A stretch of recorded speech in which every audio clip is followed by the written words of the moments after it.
Hello, Holy Trinity, and a very happy Thursday to you. As most of you are aware by now, tomorrow is the Solemnity of Saint Joseph, which is more important than fasting on Friday during Lent. And I will read from you from the Code of Canon Law. There it is, the Code of Canon Law. Look, it's not that big a book. This is all the laws of the Church. So this is actually what it says. The days and times of penance for the Universal Church are each Friday of the whole year and the season of Lent. So Friday is a day of penance the entire year long, not just during Lent. And then it goes on to say, abstinence from meat or from some other food as determined by the Bishops' Conference is to be observed on all Fridays unless a solemnity should fall on a Friday. So there it is, unless a solemnity should fall on a Friday. So tomorrow is right out, canon law says so. We don't need to abstain from meat tomorrow and don't need to fast. It goes on, abstinence and fasting are to be observed on Ash Wednesday and Good Friday. So the days of fasting which are prescribed for us are those 2 days, Ash Wednesday and Good Friday. And then there's some other stuff about how old you have to be for it to be binding, etc., etc. So you'll notice that it said we're not supposed to eat meat for the entire year round on Friday.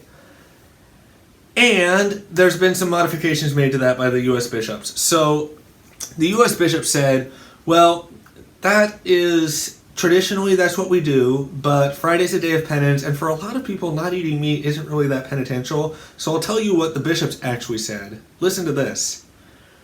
Catholic peoples have, from time immemorial, set apart Friday for special penitential observance. This is the heart of the tradition of abstinence from meat on Friday.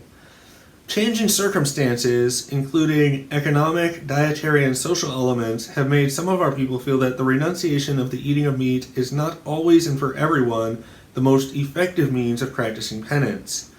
Meat was once an exceptional form of food, now it is commonplace.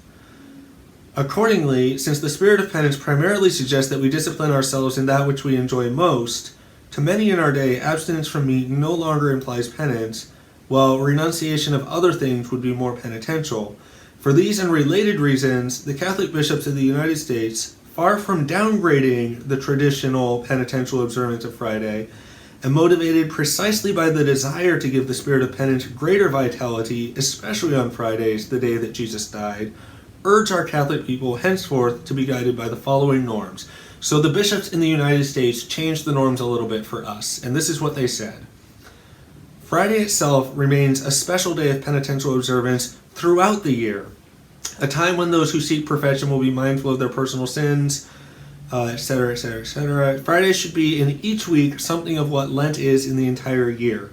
For this reason, we urge all to prepare for that weekly Easter that comes with each Sunday by freely making of every Friday a day of self-denial and mortification in prayerful remembrance of the Passion of Jesus Christ.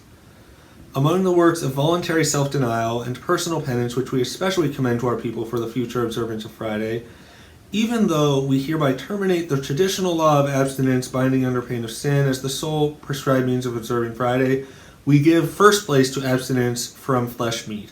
So they urge us to continue giving up meat on Fridays throughout the year. That is the traditional practice, that's what they encourage us to do, but they also say some other things are also possible.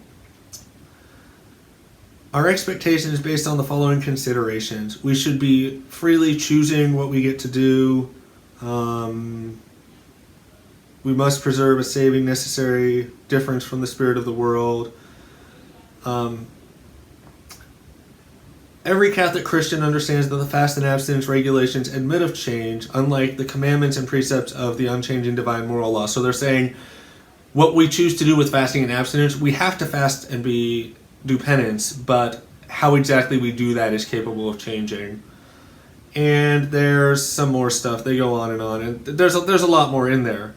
But the core of it is Friday is meant to be a day of penance throughout the year, and it's only during Lent that they specifically say, no, it has to be abstinence from meat. This is the penance that you do. The rest of the year, they encourage abstinence from meat, but they don't require it.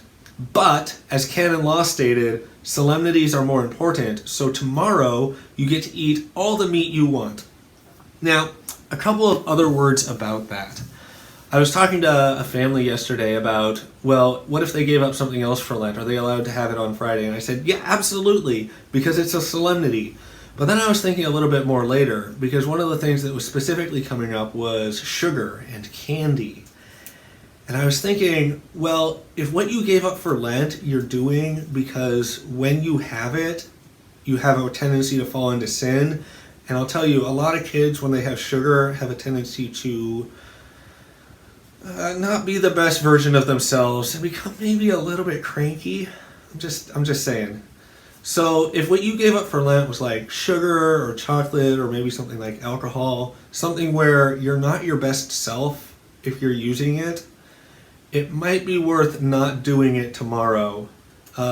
It's really a good thing. Part of that 40-day fast is to do 40 consecutive days, just to do like a purge of our body of this.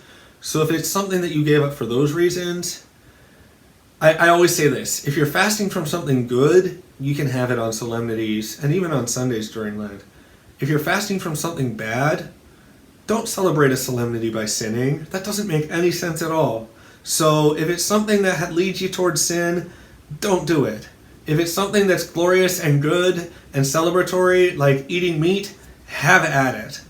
So have a wonderful Thursday today and have a wonderful Solemnity of St. Joseph tomorrow. God bless you all.